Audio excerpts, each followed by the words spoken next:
Hi guys, salut tout le monde. Salut.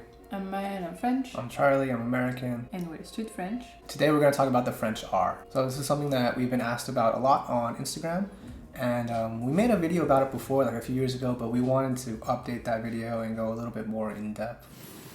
And the first thing with the French R is it's kind of like a K sound, like k, k. And then you're going to get this gargling kind of sound, like kind of. Mm. And then a good word to practice with would be très, très, right? And it's very pronounced, right? Très.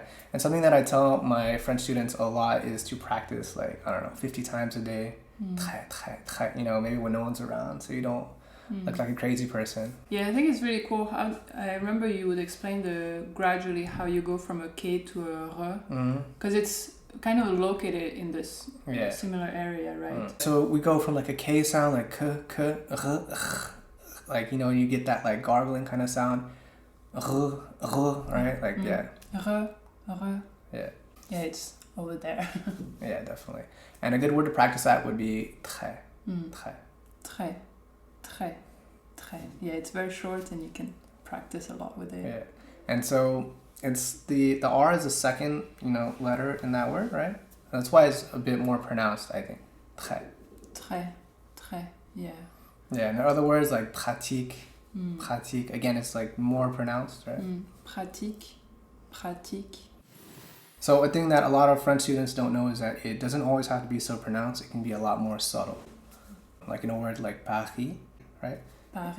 It doesn't have to be like Paris, like maybe, you know, in a song you might hear it like that, maybe, I don't know. Yeah, Edith Piaf says Paris. Yeah. It's just too much. Yeah. But yeah, Paris, Paris. It's like so subtle. It's definitely not as strong as très. Let's hear the difference. Like très, Paris, Paris. It's barely there. Can also depend on the context, and, you know, if the person's really mad, like maybe it might be more pronounced. Right. Depends on the but accent. In general, like right? Where the person's from in France, because some regions they pronounce the R way stronger than we do. Or even a word like parler, parler, like very subtle, right? It doesn't have to be like parler, right? Parler, parler.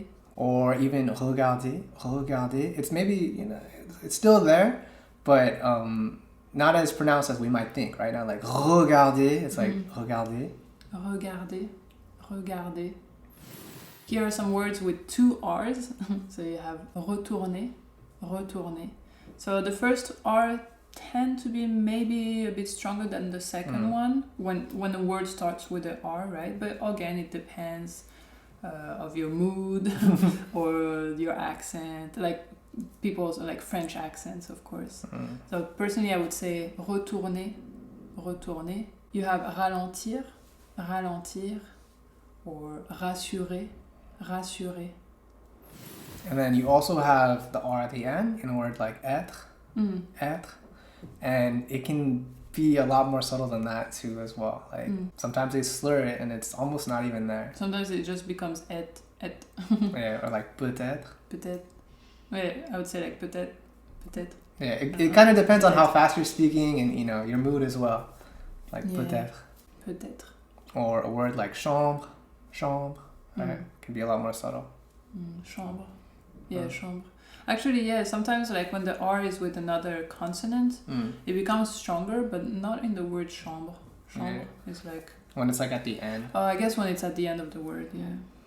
And if you want to know more about how to pronounce words like être, chambre, check out our phonetics series. We go into that in a little bit more detail.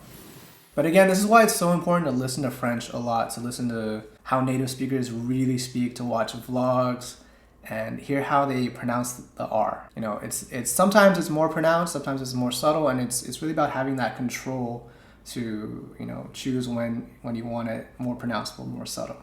And again, it's something that takes a lot of practice to get that control. Yeah, definitely. I mean, of course, at the beginning, because the sound is so foreign to most of you, you will do it very like strong at first, and slowly you can practice to say it less and less. Yeah. Don't have Edith Piaf as a reference. I don't think that's the right reference to have, because she like almost rolls the R's. It's too much.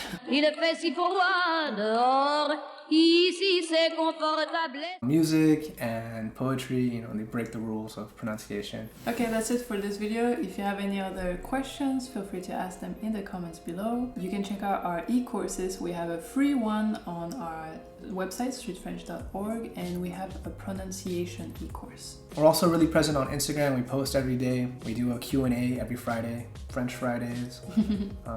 Check it out. If you want to learn more about phonetics, we have a cool series on that. And if you haven't watched it yet, make sure you check out our video where we react to the show Lupin. That's it for this video, and see you next time. Salut, bye bye!